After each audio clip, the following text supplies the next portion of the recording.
অনলাইনে জন্ম নেওয়া ককরোচ জনতা পার্টি সিজেপি পৌঁছে গেছে ভারতের জাতীয় রাজনীতির কেন্দ্রবিন্দুতে। ক্ষমতাসীন বিজেপির বুকে কাঁপন ধরানো ব্যঙ্গাত্মক এই আন্দোলন এখন রাজনৈতিক মাঠের বাস্তবতা। এবার সরাসরি রাজধানী দিল্লিতে নামছে তারা। नेताओं के लिए वीआईपी अस्पताल और आम जनता के लिए ये गंदे वार्ड।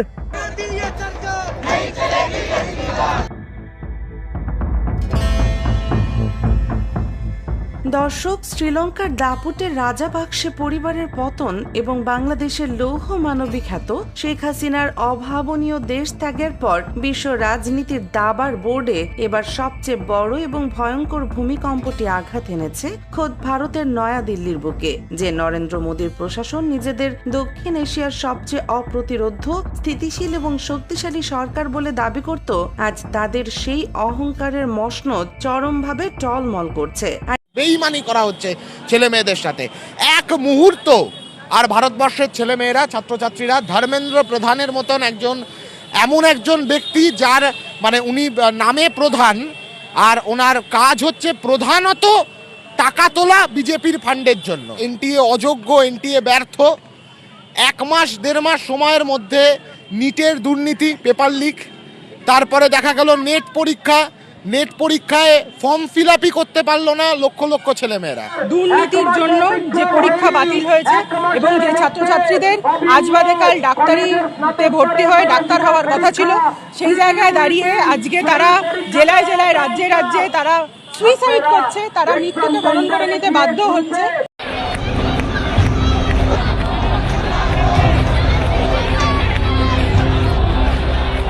দক্ষিণ এশিয়ার রাজনৈতিক মানচিত্রে একের পর এক পালাবদলের প্রবল ঝড়।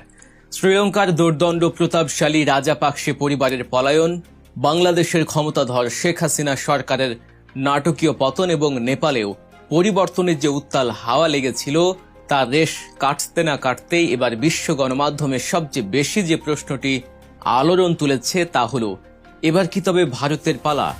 দিল্লি রাজপথে কান পাতলে এখন শোনা যাচ্ছে এক গগন বিদারী স্লোগান, ইনকিলাব জিন্দাবাদ। আর এই স্লোগানের ধাক্কায় আক্ষরিক অর্থেই টলমল করছে ভারতের প্রধানমন্ত্রী নরেন্দ্র মোদীর গদি। হ্যাঁ, ঠিকই শুনছেন, যে মোদী সরকার নিজেদেরকে অজেয় মনে করত, আজ তাদের রাতের ঘুম হারাম করে দিয়েছে সম্পূর্ণ নতুন এক রাজনৈতিক শক্তি, যাদের নাম ককরোচ জনতা পার্টি বা তেলাপোকার দল। কেন এই অদ্ভুত নাম? কিভাবে এই তরুণরা ভারতের বুকে এক ভয়াবহ গণ অভ্যুত্থানের বীজ বপন করছে এবং কেন সাধারণ হিন্দু মুসলমান আজ দীর্ঘদিন ধরে চলে আসা ধর্মীয় বিভেদ ভুলে এই তেলাপোকাদের মিছিলে এক হয়ে পা মেলাচ্ছে? ককরোচ পার্টি কেন মোদী সরকারের জন্য এক ভয়াবহ দুঃস্বপ্ন হয়ে দাঁড়িয়েছে? এই পুরো সমীকরণটি বুঝতে হলে ভিডিওটি কোনোভাবেই স্কিপ না করে একদম শেষ পর্যন্ত দেখতে হবে, কারণ আজ আমরা যে বিশ্লেষণটি করতে যাচ্ছি তা ভারতের ভবিষ্যৎ রাজনীতির গতিপথ পুরোপুরি বদলে দেওয়ার ইঙ্গিত দেয়। প্রথমে একটু পেছনের দিকে তাকানো যাক। আমাদের বাংলাদেশের দিকেই লক্ষ্য করুন। একটি সাধারণ এবং সম্পূর্ণ অরাজনৈতিক কোটা সংস্কার আন্দোলন কিভাবে ছাত্র জনতার এক বিশাল ও অপ্রতিরোধ গণ অভ্যুত্থানের রূপ দিয়েছিল এবং টানা 15 বছর ক্ষমতায় থাকা একটি সরকারের পতন ঘটিয়েছিল, তা আজ বিশ্ব ইতিহাসের অংশ। ঠিক একই দৃশ্যপটের পুনরাবৃত্তি কি আমরা ভারতে দেখতে পাচ্ছি? পরিস্থিতি কিন্তু তেমনই এক ভয়ঙ্কর ভবিষ্যতের ইঙ্গিত দিচ্ছে। ভারতের জেনজি বা তরুণ প্রজন্ম আজ চরম হতাশ, ক্ষুব্ধ এবং দেয়ালে পিঠ ঠেকে যাওয়া এক জনগোষ্ঠী। নিট পরীক্ষার প্রশ্নপত্র ফাঁস, শিক্ষা ব্যবস্থায় সীমাহীন দুর্নীতি, প্রশ্নপত্র কেনাবেচার কালোবাজারি এবং দেশের ভয়াবহ বেকারত্ব, এই ইস্যুগুলো তরুণদের ধৈর্যের বাঁধ ভেঙে দিয়েছে।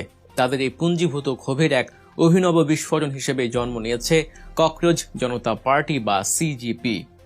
বস্টন ইউনিভার্সিটি থেকে স্নাতক সম্পন্ন করা তরুণ অভিজিৎ দীপকের হাত ধরে শুরু হওয়া এই আন্দোলন প্রথমে ছিল কেবলই সামাজিক যোগাযোগ মাধ্যমের একটি ব্যঙ্গাত্মক বা মিম ভিত্তিক প্রতিবাদ, কিন্তু কে জানতো এই ডিজিটাল প্রতিবাদই একদিন মোদী সরকারের ভিত্তিমূলে চরম আঘাত হানবে। সুপ্রিম কোর্টের এক বিচারপতির তাচ্ছিল্য ভরা মন্তব্যের প্রতিবাদে বেকার ও অধিকার বঞ্চিত এই তরুণরা নিজেদের নাম দিয়েছে তেলাপোকা। কারণ তেলাপোকাকে যতবারই পায়ে পিষে মারার চেষ্টা করা হোক না কেন, তারা অলৌকিকভাবে বেঁচে ফেরে। ঠিক তেমনি ভারতের বেকার এবং নিপীড়িত তরুণদের যতই পুলিশি লাঠি চার্জ বা সিস্টেমের জাঁতাকলে দমিয়ে রাখার চেষ্টা হোক, তারা বারবার ফিরে আসবে তাদের অধিকার আদায়ের দাবিতে। মাত্র কয়েকদিনের ব্যবধানে ইনস্টাগ্রাম সহ বিভিন্ন মাধ্যমে এই দলের অনুসারী ছাড়িয়ে গেছে 2 কোটিরও বেশি।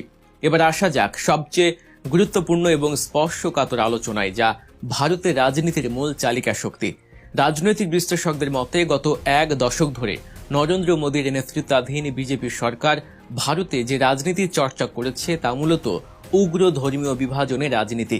হিন্দুত্ববাদের ধোঁয়া তুলে হিন্দু মুসলিমের মাঝে সংশয় ও বিভেদের অদৃশ্য দেয়াল তৈরি করে এবং ধর্মীয় আবেগকে ট্রাম্প কার্ড হিসেবে ব্যবহার করে তারা বারবার ভোটের বৈতরণে পার হয়েছে। কিন্তু এবার সেই পুরনো অঙ্ক আর মিলছে না, কারণ ককরোচ জনতা পার্টির এই মিছিলে কোনো নির্দিষ্ট ধর্মের ট্যাগ নেই। এখানে তৃণমূল পর্যায়ের সাধারণ হিন্দু এবং সাধারণ মুসলমান কাঁধে কাঁধ মিলিয়ে হাঁটছে।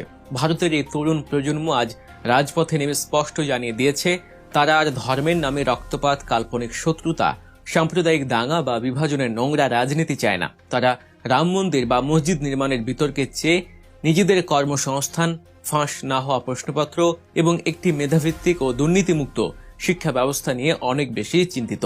যে উগ্র হিন্দুত্ববাদের চাদরে ঢেকে মোদী সরকার এতদিন নিজেদের পাহাড়সম ব্যর্থতাগুলোকে আড়াল করে আসছিল, ককরোচ পার্টির তরুণরা আজ সেই চাদর টেনে ছিঁড়ে ফেলেছে। বেকারত্ব, চরম মুদ্রাস্ফীতি এবং শিক্ষা ব্যবস্থার চরম অবক্ষয়, এই নগ্ন সত্যগুলো আজ সাধারণ জনতার সামনে উন্মোচিত। হিন্দু ঘরের যে বেকার ছেলেটি দিনের পর দিন চাকরির আশায় দাঁড়ে দাঁড়ে ঘুরেছে, সে আজ খুব ভালোভাবে বুঝতে পারছে ধর্মের নেশা তাকে দুবেলা ভাত বা একটি সম্মানজনক চাকরি দেবে না। একইভাবে মুসলিম যুবকটিও বুঝতে পারছে তাদের মূল লড়াইটা কোনোভাবেই ধর্মের নয়, বরং এই লড়াই অস্তিত্বের, এই লড়াই সিস্টেমের বিরুদ্ধে অধিকার আদায়ের। আর ঠিক এখানেই মোদী সরকারের সবচেয়ে বড় এবং কৌশলগত পরাজয় ঘটতে যাচ্ছে। হিন্দু মুসলিমের এই অভূতপূর্ব ঐক্য এবং তরুণ প্রজন্মের এই মগজ ধোলাই মুক্ত অবস্থান দেখে নরেন্দ্র মোদীর মতো একজন ঝানু রাজনীতিবিদের কলিজা কেঁপে ওঠাই স্বাভাবিক। ভারত যেহেতু বিশ্বের অন্যতম বৃহৎ গণতান্ত্রিক রাষ্ট্র হিসেবে পরিচিত, তাই বিশ্ব দরবারে সেই গণতান্ত্রিক ভাবমূর্তি বজায় রাখতেই বাধ্য হয়ে কিছুটা অনিচ্ছা সত্ত্বেও দিল্লির যন্তর মন্তরে এই ককরোচ জনতা পার্টিকে বিক্ষোভ সমাবেশের অনুমতি দিতে হয়েছে প্রশাসনকে। কিন্তু সরকারের ভেতরের ভয়টা কতটা গভীর তা তাদের নিরাপত্তামূলক পদক্ষেপ দেখলেই আঁচ করা যায়। একটি সাধারণ ছাত্র যুব সমাবেশে মোতায়েন করা হয়েছে হাজার হাজার দাঙ্গা পুলিশ, র্যাপিড অ্যাকশন ফোর্স এবং ড্রোনের নজরদারি। এমনকি কেন্দ্রীয় শিক্ষামন্ত্রী ধর্মেন্দ্র প্রধানের পদত্যাগের দাবিতে হওয়া এই শান্তিপূর্ণ আন্দোলনকে ঠেকাতে পুলিশি ব্যারিকেড ও আগাম প্রতিরোধের যে বিশাল ছক কষা হয়েছে তা যেন তাদের স্নায়বিক দুর্বলতাকেই প্রকাশ করছে। কিন্তু ইনকিলাব জিন্দাবাদের যে আগুন একবার তরুণদের বুকে জ্বলে উঠেছে, তা কি পুলিশ বা ব্যারিকেড দিয়ে নেভানো সম্ভব? ক্ষমতাসীন দলের নেতারা ইতিমধ্যে প্রমোদ গুনতে শুরু করেছেন। নিজেদের ব্যর্থতা ঢাকতে তারা স্বভাবসুলভ ভঙ্গিতে এই তরুণদের আন্দোলনে পাকিস্তানি মদদ, বিদেশি এজেন্ডা বা জর্জ সোরসের মতো আন্তর্জাতিক ষড়যন্ত্রের কল্পিত গন্ধ খুঁজছেন।